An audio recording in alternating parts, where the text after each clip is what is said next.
May you find happiness and peace, and may your home stand the test of time. Hello guys, welcome back to my channel. My name is Mary. Today I'll be reacting to Charlie debate pro-choice college students. There's a full video clip, so without further ado, let's get started. But I found common ground with you on abortion, and that I completely agree that, you know, whatever you want to call it, a fetus at whatever stage it is, it's alive. It's true.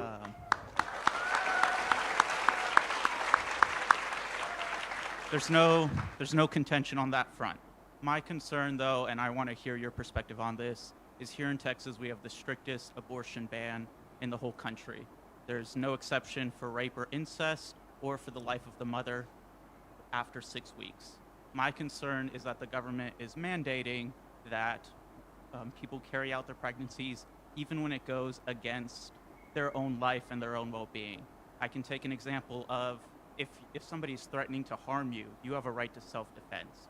Why not have give the same autonomy to people who are pregnant? Okay, thoughtful question, thank you. So, first thing is, if you believe abortion is wrong, which you admitted it is, well then you should obviously have laws that... I'll clarify, I didn't admit that abortion was wrong. Okay, I said yeah, I please see clarify. it as a form of self-defense.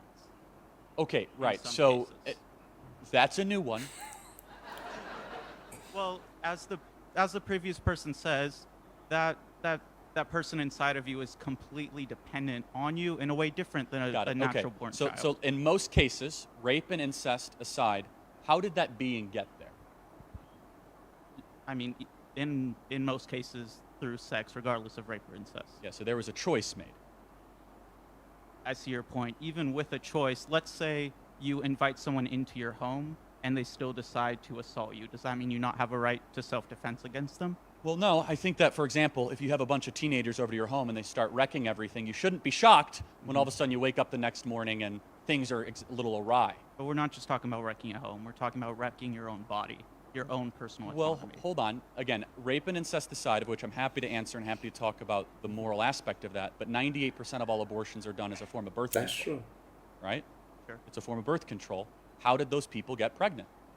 Usually through consensual sex. Right. So they are pro-choice. They made a choice to have consensual sex, and now they want to be able to use scientific medical technology to crush a being that is not them, is a different person out of convenience? Let's say you have a child who needs a kidney transplant, and you are the only one who can supply it, and you consensually allow them to use that kidney. What if the operation goes too long? They're still kind of using your blood for months on end.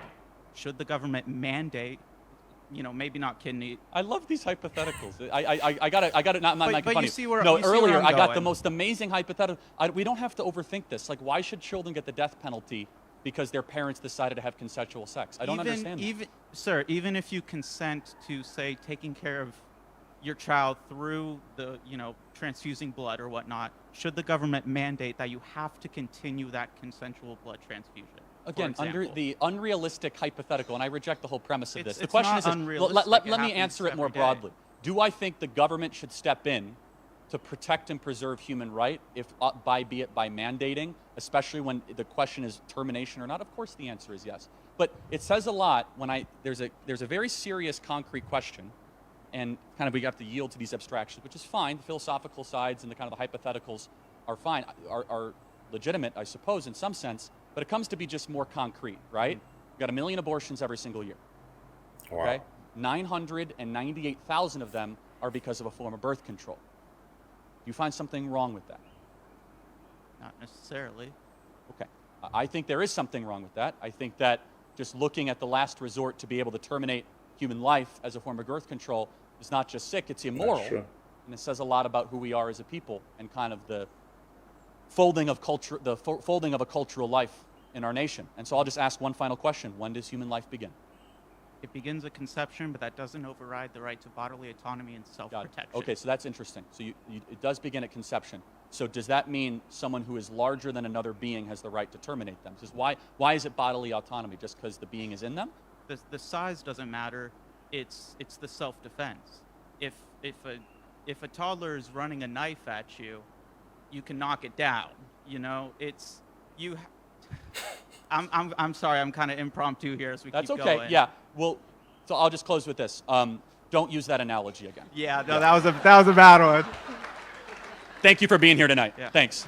Well, guys, I love how respectful Charlie is, towards him, because he said don't use that analogy again because it's nonsense. You don't kind of use that such a thing, because okay, I'm not going to go into that. Anyway, this is really really powerful. They had this amazing dialogue, and the guy asked important and sensitive questions about abortion.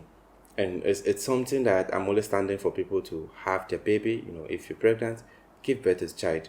Okay? Don't feel like you are too big to determine the child life and take the child away. Give birth to the child and let the child witness this beautiful world. That is it. Just let the child decide for himself if he wants to stay or not. Don't just, because you're bigger than him or because you have control over the child, then take the child life. And I think I appreciate the government for this, for trying to fight for these children that are unable to fight for themselves. And I feel they're doing a good job because, formerly I thought maybe the government are there for their people, their citizens. But now I feel like they are there for even their unborn citizen. And the unborn citizen also have rights. Okay, the fact that they're in your stomach does not mean they don't have rights, or because the fact that you give birth to children, you are the one taking care of the children, does not mean you have the right to take the children's life. Okay, same way you don't have right to take your children's life, the same way you don't have right to take the child growing in you, because they are human too, and they want to experience what we are experiencing here on earth. You see, because if you check it, a child will be in your stomach for straight 9 months. They are struggling, they're fighting every day to survive. They are feeding on you, to survive. And if you are angry that they are feeding on you, you also fed on someone, okay, before you came to this world. And even after coming to this world, you still kept on living off them till you are old enough to take care of yourself, or you are old enough to make that decision of bringing another child to this world. So what is the big deal there? You feel like maybe by giving birth you'll not be able to achieve what you have in this life. I've seen people that give birth, they drop out of school, and at the end of the day, life still went on well for them because they were able to put things in order. It all depends on you, the individual. A child is not limiting you from anything. You see, at least for the first 3 to 5 years, they are extremely demanding. But as time goes on, they become helpful around. They are there to help you in the house. They are there to make you smile. You see, I think my mom, whenever she come back home and there's no one at home, she can't stay in the house because she feel that quietness. She want to have children around her. She want to have people around her because she's used to having people around her. So why didn't you deprive yourself of that privilege? It's, to me, I feel it's a privilege because it's a blessing, having children around you. They are little creatures with different characters. Sometimes when you watch your children grow, there's a bit on some characters that you ask yourself, wow, this child is marvelous. You see, that inner smile will be there that I created this child. So why then do you want to deprive yourself of that? I know the process of taking care of them is not easy, but your parents did that for you. They fight everything, deprive themselves from a whole lot just to make sure you are who you are today. So don't deprive your children of that opportunity too. This is a beautiful one. I love their debate, but the thing is, I don't love the example the guy is bringing in. He said, when someone breaks into your house, you have the right to defend. They are not breaking into your house, okay? You decided to have them, okay? And now they are there. You don't invite an armed robber into your house and end up killing the armed robber, okay? This is, you're inviting the child in. The child is there. So take care of the child. Bring the child here. Let the child experience what the best thing in life. The thing is, I think people outside the shell of Africa, let's say, let me not, just say people outside the shell of Africa. People in America, they have this privilege that they have a system that works for them. So if you give birth and the government feel you are unable to take care of your child, they'll take the child from you and put the child on welfare And the child will keep on getting support and everything he needs till he's old enough to be on his own. And I think that is what people are not understanding. You see, you are in a continent that, or in a country that things work.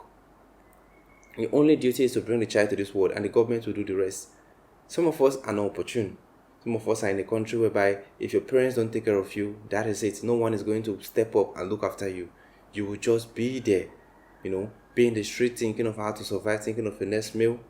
But you are in a system. You are actually in a system that works. So if the government is trying to save you or save your children, I think let them do it, because they are not asking you for any penny. They are doing it with the tax money they are collecting from citizens. They are doing it with the money the country is generating. They are just begging you to let those children live. And I'm also begging you, let those children live. Okay, it's just 9 months. It's a few months, and you'll be free. You won't be free because of the everyday cry and all. But at the end of the day, you will say it is worth it. It's seriously worth it. I wish I have a child now, because when my sister gave birth, it was hectic, especially the first week. The child was crying non-stop.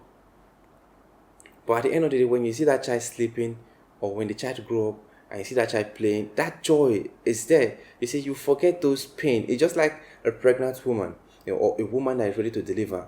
You see, she's in pain, she's in agony. She's just there, she's praying for the child to come out. But when the child comes out, you see, those pain leave. All those suffering, they just leave. The joy of seeing the child is what takes over. So now, keep on thinking about the bigger picture and stop thinking about now. Because now will surely pass. But the future will definitely come. So keep on thinking about the future. Anyway, this is a brief one coming from Charlie. I enjoyed this, and I really love this topic. And I really advise and encourage everyone out there that is with a child that is thinking if they should keep or terminate the child. I would advise you to keep it. No matter what life throws at you, you will definitely overcome. Anyway, let me know what you think in the comment section. If it is the first time visiting the channel, click on the subscribe button. Thanks for watching, and remain blessed.